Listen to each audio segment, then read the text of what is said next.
Thomas Latham here for IFL TV in association with MTK Global. We're down in Glasgow for the press conference for Ricky Burns' unification with Ndongo. Delighted to be joined by current British lightweight champion Scotty Cardle. How you doing? I'm not too bad, are you, pal? I'm good, mate, I'm good. Looking forward to getting the chance to win the belt outright. Can't wait. Yeah, don't know too much about the opponent. Obviously know that he's a southpaw, but that's pretty much all I know. So I've just got to look back on my last few fights against southpaws and just make sure I'm on form on the night, really. But defending that belt outright, that's always been something on my mind, and it's always something I've wanted to do. So I'm over the moon to do that, and do it in Glasgow is something special for me as well. The last time I spoke to you, there was a bit of confusion. We didn't know if the draw meant that would have counted towards your 3 defences, but now the chances are always for you to actually win it outright in the Hydro in front of the Glasgow fans, so it must mean something special. Of course, well, I didn't know myself. I honestly thought the Hooper fight was my penultimate defence, but obviously that's not the case, and it's no water off my back. It's just one of them things, you know what I mean? I just got to train for another fight, and then I'm at the end of the day, it's something I've always wanted to do. I don't feel like I'm standing still with my career. I want to get this done and dusted and then move on, and I just want to go through the stages, hopefully go for European after this, but my mind's fully on this as it is now. Yeah. You've both got a previous opponent. The name sort of escapes me. You both fought in your last fight, winning the stoppage in Glasgow. Kevin Hooper, sorry, that's it. You just mentioned him 2 minutes ago. Robbie Barrett went and defended his English title against him in his last fight as well. Is that something you're going to look back at? Well, I'd love to, but there's no footage of him. I had a chat with Kevin because I'm pally with Kevin at the end of the day. He's a good kid. I just said, like, anything you can let me know about it. He's just said at the end of the day he's always on his toes. He's a good boxer, and he's southpaw. You just gotta be on your game on it.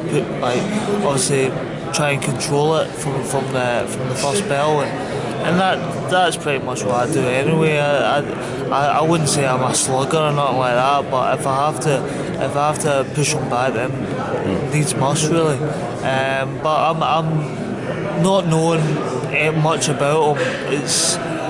It gives me a bit of nerves in a good way, you know what I mean? I'm not going to go into this fight with I'll go into the fight with the confidence, but I won't be thinking ahead of myself. Like, I know he's going to be on his game. He's fighting for the British title, and it's a big moment for him, a big opportunity. So I'm just going to be on my game, definitely.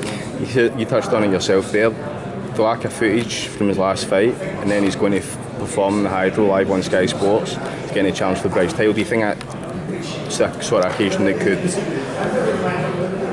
light a fire in him and he could perform on the big stage, or do you think the pressure could affect his performance? Well, it all depends on his character. I don't know him as a person. I don't know anything about him, to be fair. So I'd like to hear what he has to say today, hear his character, really. But I honestly think, coming off a good win against Hooper, see, Hooper's no mug. Hooper's only lost to very good kids, you know what I mean? And to beat Hooper unanimous decision, that's good going, to be fair. So I think he's going to strive from that. I think he's going to come with a bit of grit in his teeth, and he's going to give me a hard fight. So that's what I'm expecting anyway.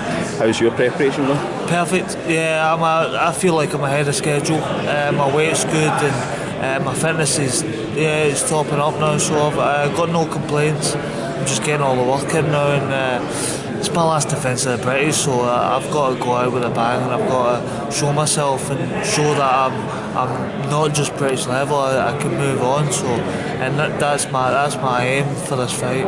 Yeah, I don't want to look past the fight because I know we don't generally like to do that. But what is your aspirations if you win this belt outright? Would the European be the route you'd like to go, or do you? I think so. Like you said, I'm far from looking past this because this is a big moment for me and something that I can cherish for the rest of my life. But I don't want to stand still. I'm not satisfied by this. I'm over the moon to get the opportunity to win it outright, and when that happens, I'll be over the moon and I'll be celebrating. But I'll be looking further, and I think European, if I get a chance to go for the European, because I feel like that's the next step. I don't want to hang about and go for the Commonwealth or nothing like that. But European, I think, is perfect. Don't get me wrong, Commonwealth Luke Campbell's got hold of. There's been a bit of talk between me and him, and that fight could definitely happen after this one, after I've won it outright. It only makes sense. I've got a voluntary defence, and Robbie Barrett fits the credentials, and the board have accepted it. The board will happily sanction it, so I'm going to defend it outright against Robbie. And if Luke still wants hold of the British, then he can give it a go. Me personally, I think he's ahead of that, but it's something that he wants, and I'm happy to defend it against him. It's a big fight, and it's going to steer me in the right direction as well, because I want to move on as well. So I'm confident for that fight, but this fight's what it's all about, and I've got to get this done in a good performance as well. Definitely. Well, Scott, I think it's about to kick off, so yeah. Thanks very much for your time. Top man, thank and I'll let you go up there. Brilliant. Thank you. Cheers, pal.